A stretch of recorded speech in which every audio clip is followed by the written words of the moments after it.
Assalamu alaikum урматтуу биздин YouTube каналдын көрүүчү мекендештер жана акыреттик достор.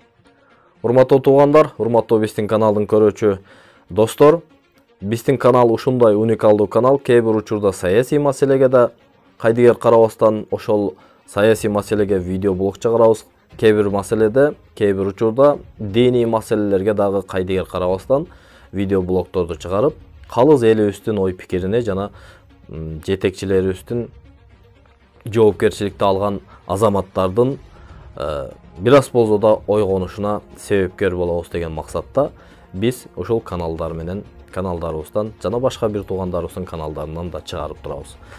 Урматтуу туугандар, бүгүнкү темабыз дагы деле ошол биздин боорубузду эскен бардык биздин коомчулугубуздун 85 же болбосо 90% мусулман экендигин эске албастан кээ бир караңгы атеисттик түшүнүп кеткендигине көп жыл болсо дагы деле өздөрүн өзгөртүп, жок дегенде Кудайдын астына барганда кантип жооп беремин, жок дегенде ушул кыздардын ата-энесинин алдында, жок дегенде ушул эртең өлүп калсам молдолор менин жаназамы окуйбу деп ойлонбогон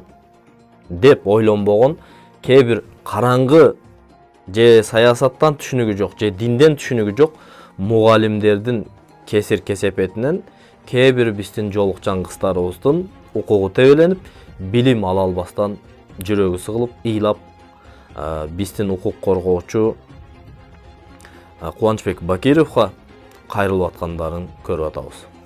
Урматтуу туугандар, биз ушул коомчулуктагы болуп аткан ар бир проблемага кайдыгер карабастан ушул эл менен мамлекеттин ортосунда калыс бир көпүрө болуп бере ала турган деңгээлдеги мыйзамыбызды, динибизди түшүнгөн бир блогербиз. Кече жакында депутаттардын бир чогулушунда ушул коомчулугубуздун болуп аткан ар бир проблемасына кайдыгер карабаган биздин депутат акелерибиз, бир туугандарыбыз бар. Алар асмандан түшкөн эмес, ошол элдин арасынан чыккан уулдар.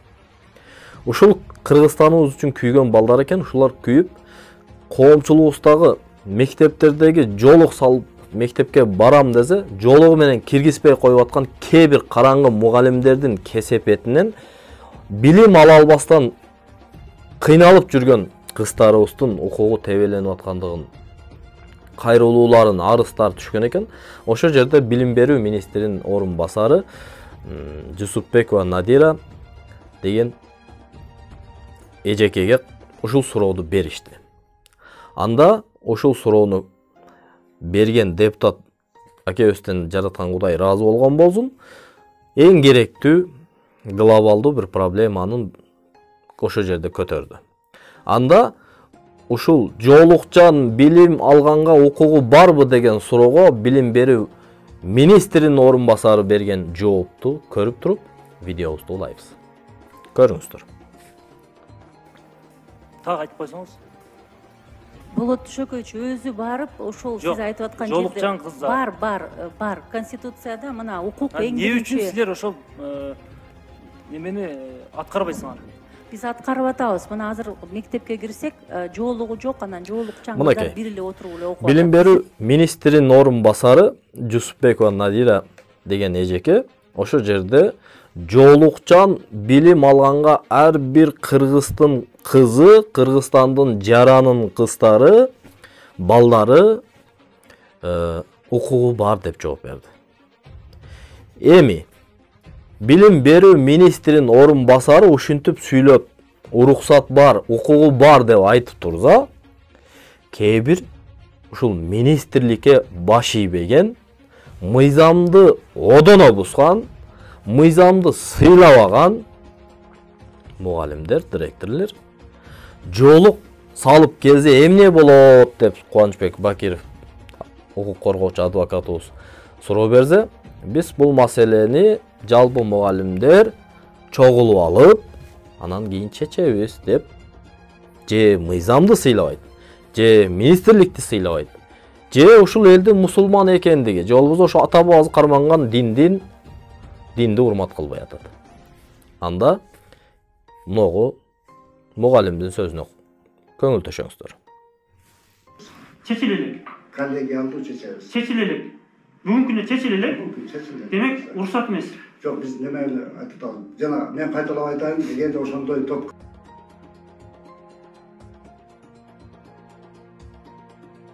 Мынакей. Жолук салып келип мектепте билим алганга укугу барбы, уруксатпы десе, биз бул маселени жалпы мугалимдер чечет. Жалпы мугалимдер карап чечкидей, силердин устабыңарды, мыйзамыңарды устап деп жармашасыңар бир устакан талашкандай элечи.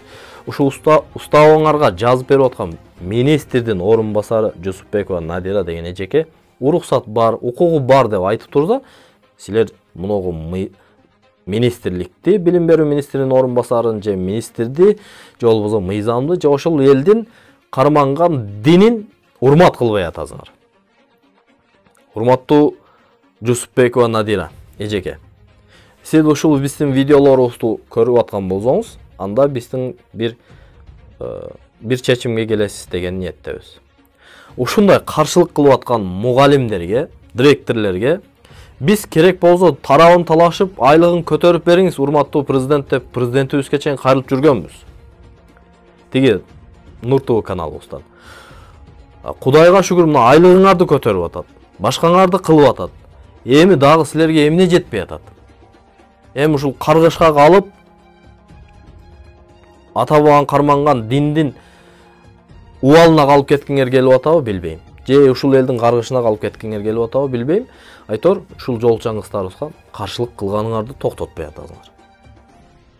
Эмнеге булар жолук салып барса, мейли уруксат эмес дагы, мини юбка кийип барса уруксат. Анда баарына бирдей карабайсыңарбы? Анда бардыгына бирдей мындай адилеттүүлүк менен карабайсыңарбы? Жок, андай кыла албай атасыңар.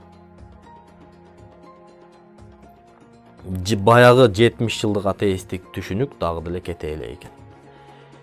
Эми мейли. Мен ушул билим берүү министринин орун басары Жусупбекова Надира эжеке айтат элем.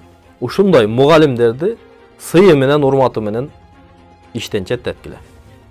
Ордуна ата бабасы карманган жолду, динди түшүнгөн, мыйзамды сыйлаган директорлор, мугалимдер келсин. Мына ошондо бардыгына бирдей мамиле кылынат. Акыркы учурда ушул мектептерде мен угуп калып атам. Көзүм менен көрө элекмин, мага ушул кайрылуулар болуп атат. Байдын баласы, кембагалдын баласы деп бөлүп карап билим берип аткандары да болуп аттыр. Муну дагы аягына чыгабыз.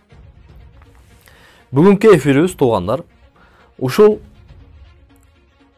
жолукчан кыздарыбыздын укугун тебелеп, буларга билим бербестен каршылык кылып аткан директор, мугалимдерди суранат элем, мындай кылбаңыздар. Бул мансап, бул креслоңор, бул ишкерлигиңер, ушул местаңар убактылуу. Ашып кетсе бир 60 жашка чейин иштейттирсиңер. Андан кийин Кудайдын астына бара турган күн келет. Жок дегенде акыретиңерди ойлогула. Ушул жолукчан кыздарыбыздын акыл зээни таза болгондугу үчүн миңдеген жеңиштерге жетип атат.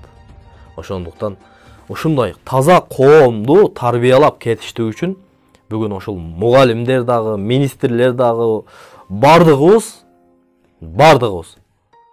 таза коомду, таза энени, таза чөйчөк, таза идишти таштап кетиштүү үчүн бүгүн баарыбыз салымыбызды кошушубуз керек.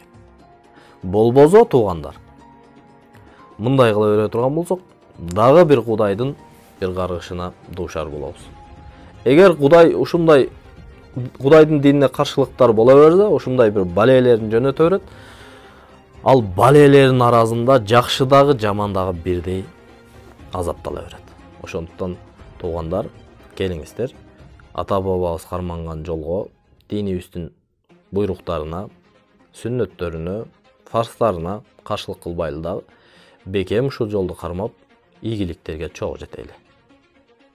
Биз мыйзамды жана динибизди сыйлаган бир ата болдук. Өзүбүздүн оюбузду айткыбыз келди. Айттык. Кудай буйруза, эгер ушул видеолорубузду ошол мугалимдер көрүп түшүнсө, жараткан Кудай ыраазы болсун, түшүнбөсө, Кудай туура жолго салсын деп жакшы ниет менен калабыз. Дагы келерки эфирден көрүшкүнчө баарыңыздарга тынччылык, аманчылык каалаймын. Ден соолугуңуздар дайым саламат болсун. Ассаламу алейкум.